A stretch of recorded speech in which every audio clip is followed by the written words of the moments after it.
검찰이 DGB금융그룹 김태호 회장을 뇌물 비리 혐의로 기소한 건 지난해 12월입니다.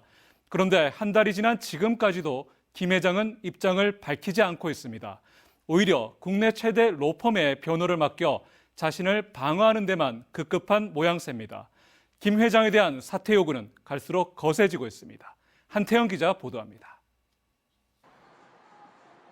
지난해 12월 6일 검찰은 김태호 DGB금융그룹 회장을 비롯해 간부와 직원 등 4명을 뇌물비리 혐의 등으로 기소했습니다.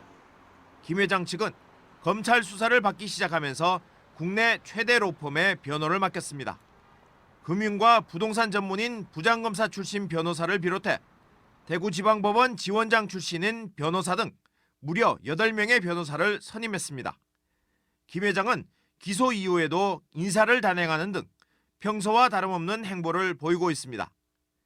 전국 사무금융노조 대구은행 노동조합은 김 회장의 인사권 행사는 어불성설이고 측근 인사와 보훈 인사를 통해 사법 리스크를 대비하고 있다고 규탄했습니다.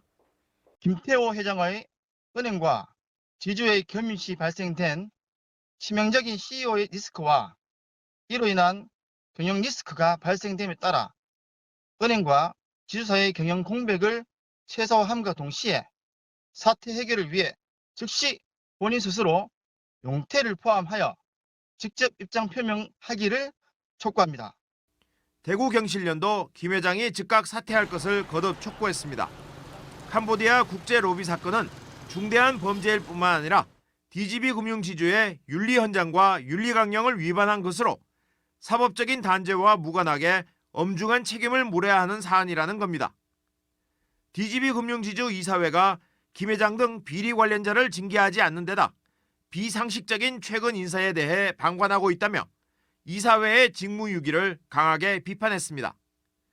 대구은행의 어떤 그런 이 신인도 하락을 막고 이미지를 추락하는 것들하고 그다음에 내부를 어떤 그런 수스린다는 어떤 그런 측면에서 그런 김태호 회장을 해임하고 관련자들을 징계해야 되는 조치가 필요하다고 생각하고 이거는 지금 현재 집행부가 일을 할 수 없는 어떤 그런 조건이 있기 때문에 이사회가 그 역할을 해야 된다는 겁니다.